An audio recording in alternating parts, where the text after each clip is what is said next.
Lui qui prend la tête du Pentagone. Pete Hegseth est le nouveau secrétaire américain à la défense choisi par Donald Trump. Il remplace Lloyd Austin.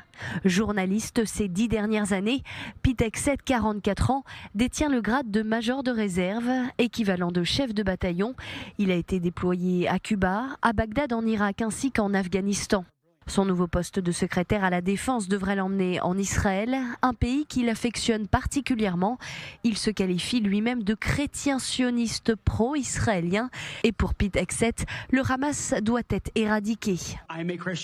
Je suis un chrétien sioniste. Je suis un soutien robuste d'Israël. Je soutiens Israël dans cette guerre et dans sa volonté de détruire et de tuer jusqu'au dernier membre du Hamas.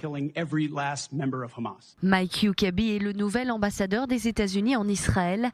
Donald Trump l'assure lui-même, il adore Israël et son peuple. Après le 7 octobre, il s'était rendu au kibbutz Kfar Aza pour réaffirmer son soutien au peuple juif. Pour lui, la Cisjordanie occupée n'existe pas. Il y a uniquement la Judée et la Samarie. Comme conseiller à la sécurité nationale, Donald Trump a choisi Mike Waltz. C'est l'un des postes les plus importants de la Maison-Blanche. Derrière cet homme de presque 51 ans, 27 ans de carrière dans l'armée.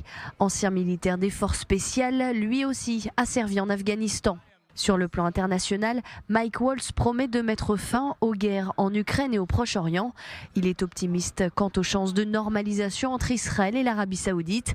Et au sujet de la guerre à Gaza, Joe Biden a exercé selon lui une pression insuffisante sur le Hamas. Hier, Mike Waltz s'est félicité de la libération des 3 otages israéliennes.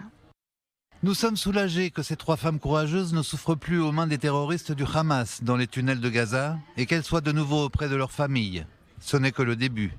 Poste important pour Israël, celui d'envoyé spécial pour la région du Moyen-Orient. Un poste qui est désormais occupé par Steve Witkoff. Alors qu'il n'avait pas encore pris ses fonctions officielles, il s'est déjà rendu en Israël pour s'entretenir avec Benjamin Netanyahou. Si sur le papier il ne semble avoir aucune compétence diplomatique, ce républicain de 67 ans revendique pourtant avoir fait en quelques jours ce que Joe Biden a échoué en 15 mois.